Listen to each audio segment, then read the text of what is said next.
बिस्मिल्लाहिर्रहमानिर्रहीम। नाज़रीन अस्सलाम वालेकुम, मैं हूँ इमरान वसीम। नाज़रीन, प्रोग्राम में सबसे पहले तो हम बात करेंगे जो आज सुप्रीम कोर्ट ऑफ पाकिस्तान में साबिक़ डिप्टी स्पीकर कासिम सूरी की इलेक्शन ट्रिब्यूनल के फ़ैसले के ख़िलाफ़ जो अपील पर समाअत हुई है, जिसमें उनके वकील नईम बुखारी की जानिब से एक जवाब अदालत में पेश किया गया, लेकिन चीफ़ जस्टिस काजी फ़ाइज़ ईसा और उनके साथ 3 रुकनी बेंच के जो दीगर 2 जज साहबान हैं, एक मोहम्मद अली मज़हर साहब हैं, दूसरी मुसर्रत हिलाली साहबा हैं, तो उस जवाब को मुस्तरद कर दिया गया और कासिम सूरी को नोटिस कर दिया गया है। कासिम सूरी के जो मुखालिफ कैंडिडेट थे लश्करी रईसानी, उनको नोटिस कर दिया गया है और सुप्रीम कोर्ट के रजिस्ट्रार ऑफिस को भी नोटिस कर दिया गया है। तो आज की इस अदालती कार्रवाई का अहवाल आपके साथ हम शेयर करेंगे और आपको ये बताएंगे कि ये जो इलेक्शन ट्रिब्यूनल के फ़ैसले के ख़िलाफ़ अपील है, ये मामला अब कासिम सूरी साहब को क्यों महंगा पड़ने का इम्कान है और इसमें नाज़रीन लाखों की बात आएगी। अब लाखों की बात बल्कि करोड़ों की बात आएगी। तो ये लाखों करोड़ों की बात क्या है और कासिम सूरी के हवाले से जो आज अदालत में ऑब्जर्वेशन दी गई कि उन्होंने जो अदम एतमाद की तहरीक को ओवर रूल किया, कलअदम करार दिया, तो ये उनका गैर आइनी इक़दाम था जिस पे क्यों ना उनके ख़िलाफ़ आर्टिकल 6 की कार्रवाई होनी चाहिए। तो इस मौके पे चीफ़ जस्टिस काजी फ़ाइज़ साहब ने रिमार्क तो ये दिए हैं, लेकिन क्या वाकई ही सुप्रीम कोर्ट के 7 अप्रैल 2022 के फ़ैसले की रोशनी में कासिम सूरी के ख़िलाफ़ और उसके साथ साथ सदर मुमलिकत आरिफ अलवी के ख़िलाफ़ और इमरान खान के ख़िलाफ़ आर्टिकल 6 की कार्रवाई हो सकती है या नहीं हो सकती? हकीकत क्या है, हक़ाइक़ क्या है, ये सारी डिटेल आपके साथ हम शेयर करेंगे। इसके बाद जो साबिक़ जस्टिस जो हैं इस्लामाबाद हाई कोर्ट के शौकत अज़ीज़ सिद्दीकी, उनके जो मुकदमे की समाअत हुई है बरतरफ़ी के ख़िलाफ़, उस पर भी जो मुकम्मल तफ़सीलात हैं, जो मुकम्मल अदालती अहवाल है, वो भी आपके साथ हम शेयर करेंगे। आप देख सकते हैं नाज़रीन, प्रोग्राम का आगाज़ करने से पहले कि सुप्रीम कोर्ट की इमारत के सामने, सुप्रीम कोर्ट के प्रेमिसेस के अंदर ठहर के वीलॉग रिकॉर्ड कर रहे हैं। तो कल से जो शोर होगा है, जो शोर शराबा है कि सुप्रीम कोर्ट ने पाबंदी लगा दी है, कोई पाबंदी नहीं। और हकीकत बात यह है कि वो एक लिस्ट मैंने अपने ट्विटर अकाउंट से शेयर की थी, उसके साथ साथ ये भी ज़राए बताते हैं कि जितने सहाफ़ी आना चाहें किसी के रास्ते में कोई रुकावट नहीं होगी। वो अपना कार्ड दिखाएगा, डिजिटल मीडिया का है तो सुप्रीम कोर्ट के पीयर ऑफिस से रब्ता करेगा। हर सहाफ़ी को सुप्रीम कोर्ट में आने की इजाज़त है। तो क्या इस बात को करना और जो झूठ है उस झूठ को झुटलाना, क्या ये जुर्म है? लेकिन अगर ये जुर्म है तो हम ये जुर्म करते रहेंगे। आज आते नाज़रीन कासिम सूरी साहब की जो अपील थी, आखिरी नाज़रीन अपीलों पर जो 2 समातें हैं वो मार्च 2022 और मार्च 2023 में हुई थी, जब उमरता बंदयाल साहब चीफ जस्टिस हुआ करते थे। अब उनकी रिटायरमेंट के तकरीबन कोई 10 माह के बाद ये मुकदमा समाअत के लिए आज फिक्स हुआ है। तो आज जब अदालती कार्रवाई का आगाज़ हुआ, सारी डिटेल मैं आपके साथ शेयर करता हूँ, लेकिन ऑर्डर ये किया गया है कि कासिम सूरी को, लश्करी रईसानी को और स्टार सुप्रीम कोर्ट को नोटिस किया गया है कि बताया जाए कि 2019 में ये इलेक्शन ट्रिब्यूनल के फ़ैसले के ख़िलाफ़ अपील आई थी, तो अब तक इस अपील पर फ़ैसला क्यों ना हो सका।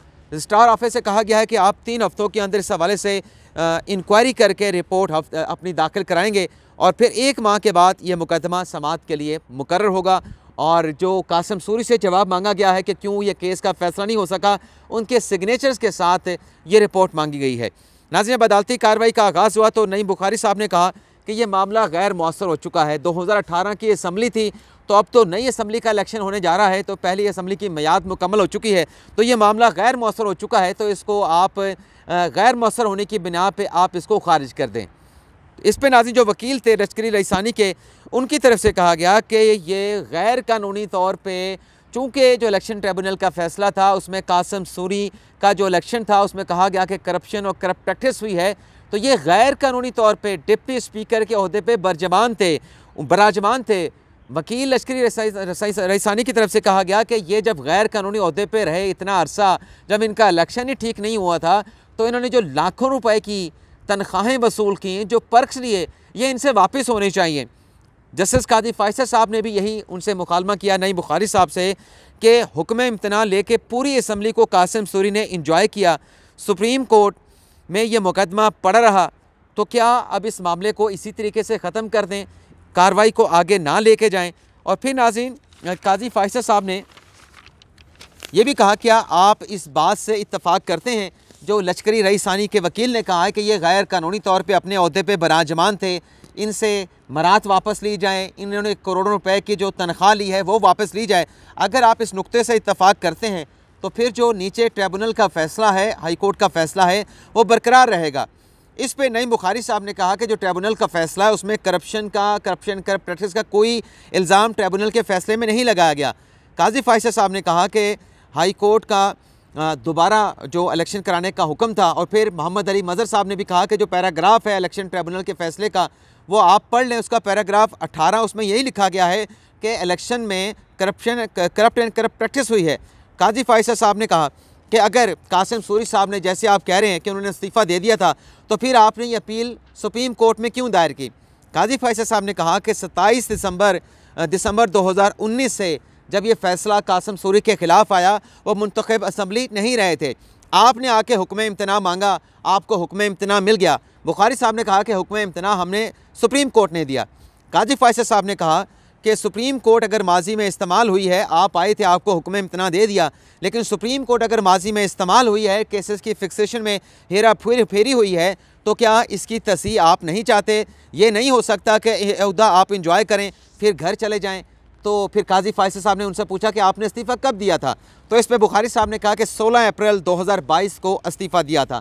काजी फ़ाइज़ साहब ने कहा कि जब आपने असम्बली तोड़ी उसके बाद जाके अपने इस्तीफ़ा दिया, और जब आपने असम्बली तोड़ी कासिम सूरी ने तब भी वो स्टे ऑर्डर पे थे।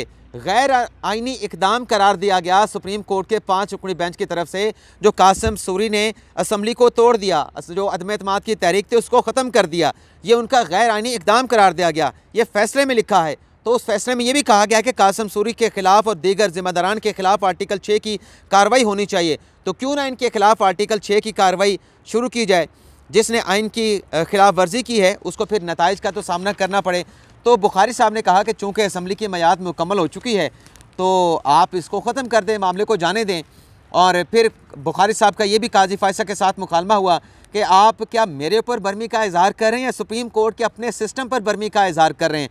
तो काजी फ़ाइज़ साहब ने कहा कि हम तो अपनी गलती मान रहे हैं कि जो कुछ हुआ गलत हुआ, ऐसे नहीं होना चाहिए था, इस केस का बहुत पहले फ़ैसला हो जाना चाहिए था, लेकिन आप भी अपनी गलती माने और अब ऐसा नहीं होगा।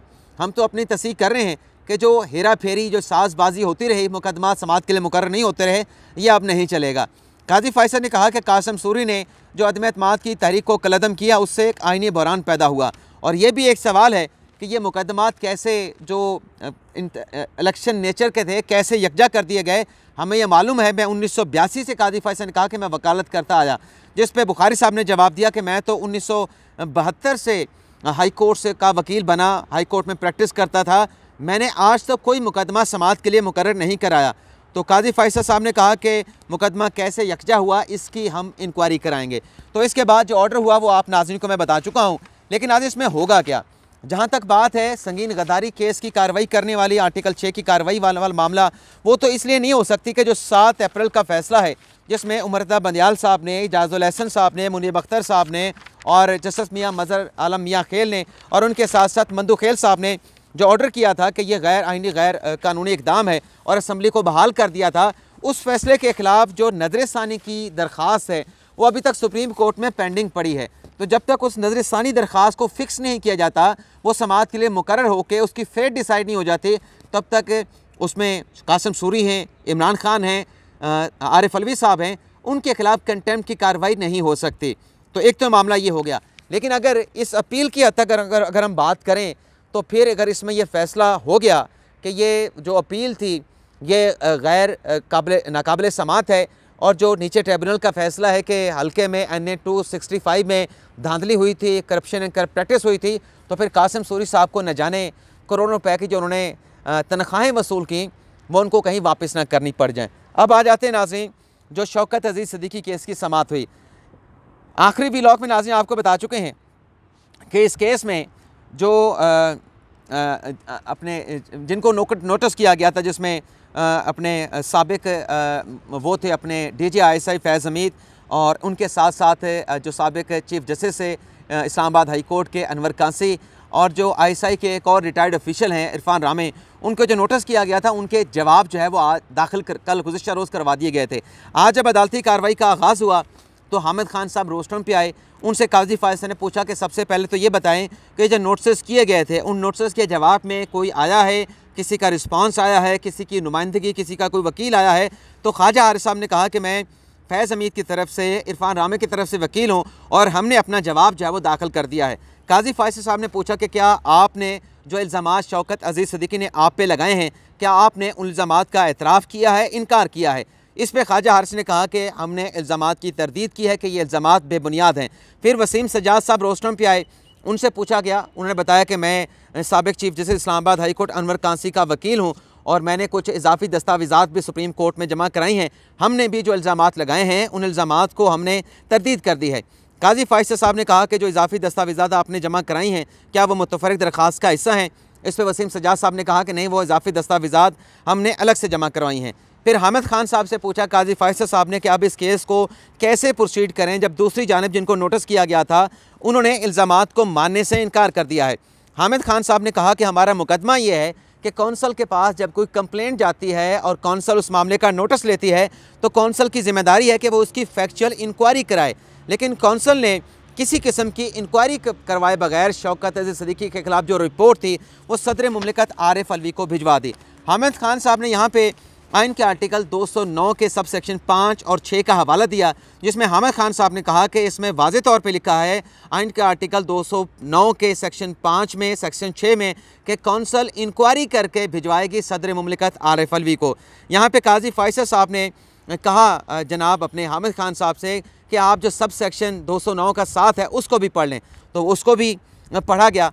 फिर इस पे काजी फायज साहब ने कहा कि जो झैली शेख है ये आपने तस्लीम किया है कि किसी किस्म की इंक्वायरी इसमें कराई गई थी कौंसल की तरफ से और इंक्वायरी कराने के बाद जो है वो उनकी बरतरफ़ी की रिकमेंडेशन सदर मुमलिकत आरिफ अलवी को भेजी गई थी। तो जो एडिशनल अटॉर्नी जनरल पेश हुए थे जावेद वैन साहब, उनकी तरफ से कहा गया कि नहीं, इसमें किसी किस्म की इंक्वायरी कौंसल ने नहीं की थी। फिर अदालत ने उनसे पूछा हामिद खान साहब से कि अब हम क्या प्रोसीड करें? ये तो तस्लीम कर लिया गया है कि इस केस में शौकत अजीज़ सिद्दीकी के खिलाफ जो शिकायत थी उस पर कौंसल ने कोई कार्रवाई नहीं की थी, कोई इंक्वायरी नहीं कराई थी। हामिद खान साहब ने कहा कि चूँकि ये रिपोर्ट गैर आइनी है और फैक्चुअल इंक्वायरी भी नहीं कराई तो इसको गैर आइनी गैर कानूनी करार दे के शौकत अजीज़ सिद्दीकी को माजी से, क्योंकि अब तो वो रिटायर हो चुके हैं, लेकिन उनकी उस वक्त जब बरतरफ किया गया उनकी बहाली कर दी जाए। काजी फायज ने कहा कि क्या हम कह सकते हैं कि हम इन हालात में क्या करार दें? आप हमें ये सजेस्ट करें, आप कानूनी आर्गूमेंट की बजाय बताएं, प्रपोज़ करें कि अदालत क्या ऑर्डर डिक्टेट कर सकती है। काजी फायज साहब ने कहा कि बुनियादी हकूक़ जजेस के भी होते हैं, उनको भी फेयर ट्रायल का हक़ मिलना चाहिए। अगर इल्ज़ामात गलत साबित होते हैं तो फिर तो ये शौकत अजीज़ सिद्दीकी बरतरफ हो सकते हैं, लेकिन अगर इल्ज़ामात दुरुस्त साबित हों तो फिर क्या शौकत अजीज़ सिद्दीकी की बरतरफ़ी हो सकती है? इस मसले को अब हमने कैसे हल करना है? हामिद खान साहब ने कहा कि आप जो रिपोर्ट है उसको कलअदम करार दे दें और फैक्चुअल चीज़ों की डिटर्मिनेशन के लिए आप कमीशन बना दें तो सब कुछ पता चल जाएगा। काजी फायज ने कहा कि हम ये कैसे कर सकते हैं? कमीशन की तश्कील देने का हमारे पास अख्तियार क्या है? क्या हम ये मामला कौंसल को रिमांड कर सकते हैं कि वो दोबारा इस मामले की इल्ज़ामात की डिटर्मिनेशन करें? हामिद खान साहब ने यहाँ पर भी हामी भरी कि बिल्कुल ठीक है कि इस मामले को आप कौंसल को रिमांड कर दें। काजी फायज साहब ने कहा कि ये तो हकीकत है कि ये तो हकीकत तस्लीम कर ली गई है कि इल्ज़ामात की कौंसल ने इंक्वायरी नहीं कराई। फिर काजी फायज साहब ने कहा कि पूरी कौम की नज़रें हैं, अदलिया की आज़ादी का इस केस में सवाल है और जज को कॉज के बगैर हटा दिया गया। और आगे काजी फायज साहब ने पूछा कि अटॉर्नी जनरल किधर हैं? अटॉर्नी जनरल को बुला लिया गया। फिर जैसे जमाल खान मंदोखेल साहब ने कहा कि फ़र्ज़ कर लें कि इल्ज़ामात दुरुस्त हैं, क्या एक जज के लिए ये सब कुछ कहना मुनासिब था? और फिर काजी फायज साहब ने कहा क्या जज को तकरीर करने की इजाज़त है, क्योंकि ख्वाजा हारिस साहब ये आर्गू कर रहे थे कि उनको ये तकरीर नहीं करनी चाहिए थी, उनको कंटेम्प्ट का नोटिस करना चाहिए था। तो काजी फायज साहब ने कहा कि यहाँ पर जो जज की तकरीर की बात की जा रही है कि जज को तकरीर करने की इजाज़त नहीं है, अगर इस नुक्ते पर गए तो आधी अदलिया घर चली जाएगी। मसला तकरीर का नहीं, मसला तकरीर के मंदरजात का होता है। और फिर काजी फायज साहब ने कहा कि कोड ऑफ कंडक्ट जो है वो जज को तकरीर करने से नहीं रोकता। यूके में जजेस इंटरव्यू भी देते हैं, अमेरिका में भी जजेस डिबेट के नशिस्तों में बैठते हैं। हामिद खान साहब ने कहा कि आप रिपोर्ट को कलअदम करार दे दें। काजी फायज ने कहा कि यह इतना आसान ना होगा, कलअदम करार देते हैं तो इसका मतलब यह है कि जो इल्ज़ामात शौकत अजीज़ सिद्दीकी ने लगाए वो इल्ज़ामात दुरुस्त साबित हुए। हामिद खान साहब ने कहा कि आप कलअदम करार दे के ये मामला जो है कौंसल को रिमांड कर दें। काजी फैसल साहब ने कहा कि देखें, ये जो यहाँ पे जो पब्लिसिटी की बात की गई कि जज साहब ने पब्लिसिटी के लिए वो तकरीर की, ये विसल ब्लोअर भी तो हो सकते हैं। इसका क्या मतलब है कि जज तकरीर नहीं कर सकता? क्या किसी जगह पे कोई करप्शन हो रही हो तो क्या उसके ऊपर बंदा चुप करके बैठा रहे? काजी फैसल ने कहा कि एक आप कह रहे हैं कि जो अनवर कांसी साहब का मौक़िफ़ है उनको मान लिया जाए और एक जज साहब का जो मौक़िफ़ है, उनके जो इल्ज़ामात हैं उनको रद्द कर दें, क्या ये मुनासिब होगा? ये इस मामले से पूरी कौम जो है वो सफ़र कर चुकी है। मेरा कंसर्न अदलिया की इंटीग्रिटी का है। काजी फैसल ने कहा कौम मामले की हकीकत जानना चाहती है, ये छोटा इशू नहीं है, इदारा जाती इशू है, लेकिन आप क्या नहीं चाहते कि जो सच है वो सामने आए? काजी फैसल साहब ने कहा कि आपके मौक्किल ने पूरी ज़िंदगी, ये ख्वाजा हारिस साहब को मुखातिब करके कह रहे हैं कि पूरी ज़िंदगी एक प्रोफेशन में गुजारी हैं, क्या वो नहीं चाहते कि जो सच है वो सामने आए? क्या कौंसल डिटर्मिनेशन नहीं कर सकती या डिटर्मिनेशन कर सकती है कि जो इल्ज़ामात लगाए गए हैं वो दुरुस्त हैं? कौम की दिलचस्पी है, कौम सच जानना चाहती है। ख्वाजा हारिस साहब ने कहा कि कौंसल ने करार दिया कि शौकत अजीज़ सिद्दीकी ने अपनी तकरीर में अदलिया की बेतौकीरी की है। काजी फैसल साहब ने कहा कि अदलिया की बेतौकीरी का मामला किधर से आ गया? अटॉर्नी जनरल साहब इस दौरान अदालत में पहुँच गए। अटॉर्नी जनरल साहब ने कहा कि कौंसल की कार्रवाई चैलेंज नहीं हो सकती, शौकत अजीज़ सिद्दीकी के इल्ज़ामात को तस्लीम नहीं किया गया। काजी फैसल साहब ने कहा कि सवाल असल यही है कि अगर यहाँ पे इनकी पिटीशन को एक्सेप्ट कर लें, यानी बरतरफी गलत है, तो फिर उसके नताइज क्या होंगे? इसी नुक्ते का तो सवाल का जवाब तलाश करना है। हामिद खान साहब ने कहा कि आप कौंसल ने नोटिस करके इंक्वायरी करना थी, लेकिन कौंसल ने नोटिस तो किया लेकिन इंक्वायरी नहीं कराई। फिर काजी फैसल ने पूछा कि क्या कोई फ़र्द जुर्म लगाई गई थी शौकत अजीज़ सिद्दीकी पे? इसमें हामिद खान ने कहा कि कोई फ़र्द जुर्म जो है वो नहीं लगाई गई। Anwar Kansi chief justice Islamabad high court के ख़िलाफ़ भी कार्रवाई चल रही थी, लेकिन बयान हल्फी देने पर उनको क्लीन चिट दे दी गई और जो जनाब थे अपने शौकत अजीज़ सिद्दीकी, उनको बरतरफ कर दिया गया। इसके बाद नाज़रीन, इरफान सादिक खान जज हैं, उन्होंने बड़े अहम सवाल पूछा कि 2 माह कौंसल ने शौकत अजीज़ सिद्दीकी के ख़िलाफ़ कार्रवाई की, उसमें इनको 2 मरतबा जवाब जमा करवाने का मौका दिया गया। ये कहना दुरुस्त नहीं कि जो शौकत अजीज़ सिद्दीकी हैं उनको अपना मौक़िफ़ देने का मौका नहीं मिला। हामिद खान साहब ने कहा कि हमने खुली अदालत में समाअत की दरख्वास्त की, लेकिन उसको रद्द कर दिया गया। मंदू खेल साहब ने कहा कि तकरीर के जो कंटेंट्स हैं वो शौकत अजीज़ सिद्दीकी ने तस्लीम किए हैं, देखना है कि क्या तकरीर से मिसकंडक्ट बनता है, कौंसल इल्ज़ामात की तहकीकात कैसे कर सकती है। और आगे सलाहुद्दीन जो कि सिंध बार एसोसिएशन के वकील हैं, उनकी तरफ से कहा गया कि जज रिटायर्ड हो चुके हैं, कमीशन तश्कील दे के इस मामले की इंक्वायरी कराई जाए।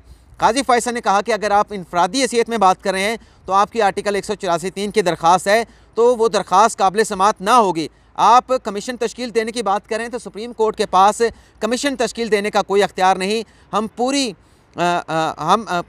जो कमीशन तश्कील देने का अख्तियार है, काजी फैसल साहब ने कहा कि वो वफाकी हुकूमत के पास है। मंदू खेल साहब ने कहा कि हम पूरी की पूरी जो कौंसल की कार्रवाई है उसको कैसे सेटिसाइड कर सकते हैं। इसके आगे नाज़रीन क्या हुआ मैं आपको वो भी बता देता हूँ। इरफान सादिक खान साहब ने कहा शौकत अजीज़ सिद्दीकी मिसकंडक्ट के मुर्तकब नहीं हुए, क्या इस नुक्ते पे अदालत की कोई मामलत नहीं की गई? ये तो सब कह रहे हैं कि इंक्वायरी नहीं हुई। आगे सलाहुद्दीन ने कहा कि अगर तकरीर हक़ाइक़ के ख़िलाफ़ थी तो शौकत अजीज़ सिद्दीकी मिसकंडक्ट के मुर्तकब हुए हैं। सलाहुद्दीन ने कहा कि सुप्रीम जुडिशल कौंसिल का दायरा अख्तियार महदूद है और अगर अदालत चाहे तो कमीशन बनाकर शौकत अजीज़ सिद्दीकी के इल्ज़ामात की इंक्वायरी करवा सकती है। सलाहुद्दीन ने कहा कि सुप्रीम कोर्ट आर्टिकल 184(3) के तहत मामले की इंक्वायरी कर सकती है। काजी फैसल ने कहा कि क्या हम गवाहन के बयानात और उन पर जिरा कर सकते हैं? और फिर काजी फैसल का सलाहुद्दीन से मुकालमा हुआ कि आपकी राय यह है कि ऐसा साथ नहीं, कानूनी मामला दरकार है। चीफ जस्टिस ने कहा कि आपने आर्टिकल 184(3) की दरख्वास्त दायर की है तो सिर्फ जज की पेंशन बहाली की बात क्यों कर रहे हैं? सलाहुद्दीन ने कहा कि सुप्रीम जुडिशल कौंसिल रिटायर्ड जज के खिलाफ कार्रवाई नहीं कर सकती। चीफ जस्टिस ने कहा कि सिर्फ एक नुक्ते का जायज़ा ले रहे हैं कि इंक्वायरी क्यों नहीं हुई, हम पुराने कोर्स को दुरुस्त कर रहे हैं। चीफ जस्टिस ने कहा कि अगर एक जज की ज़ाती हैसियत में पेंशन बहाली चाहते हैं तो फिर आप आर्टिकल 184(3) की दरख्वास्त आपकी खारिज कर देते हैं। आपकी दरख्वास्त से मफाद आमा का कोई मामले का क्या ताल्लुक़ है? क्या एक जज की पेंशन बहाली से अदलिया की आज़ादी बहाल हो जाएगी? तो यहाँ तक नाज़रीन समाअत हुई है। लेकिन आज जो बात जिसका एक एतराफ़ कर लिया गया है कि जो बरतरफ़ी हुई सुप्रीम जुडिशल कौंसिल से शौकत अजीज़ सिद्दीकी साहब की, वो कोई इंक्वायरी नहीं हुई थी कौंसिल में और बग़ैर इंक्वायरी के उनको बरतरफ करने की रिकमेंडेशन सदर मुमलिकत आरिफ अली को भेजी गई, जो उन्होंने एक्सेप्ट कर ली और फिर शौकत अजीज़ सिद्दीकी को बरतरफ कर दिया गया। ये बात अदालत में एडमिट हो चुकी है और लग यही रहा है कि इस नुक्ते पे उनकी जो अपील है, जो आइनी दरख्वास्त है, वो एक्सेप्ट हो जाएगी। और दूसरा ये लग रहा है कि ये मामला अगर रिमांड हुआ सुप्रीम जुडिशल कौंसिल को इस बात की डिटर्मिनेशन की जाए कि जो इल्ज़ामात लगाए गए हैं वो दुरुस्त हैं, गलत हैं, तो फिर ये मामला जब कौंसिल में वापस जाएगा नाज़रीन, यानी रिमांड होगा, वापस जाएगा, तो फिर कौंसिल की तरफ से फैज़ हमीद साहब को, इरफान रामे साहब को और साबिक चीफ जस्टिस जो अपने अनवर कांसी साहब हैं, उनको फिर वहाँ पर आकर भी जो है वो जवाब भी देना होगा, बयान भी रिकॉर्ड कराना होगा और फिर उन पर जिरा भी होगी। तो देखते हैं, अभी तो कौंसिल की कार्रवाई जारी है। अब तक की डिटेल तो हमने आपके साथ शेयर की और उससे बज़ाहिर ऐसा लगता है कि शायद शौकत अज़ीज़ सिद्दीकी साहब बहाल हो जाएँ। फर्दर क्या होता है, क्या फ़ैसला होता है, ये डिटेल नेक्स्ट व्लॉग में। इजाज़त चाहते हैं, अल्लाह हाफ़िज़।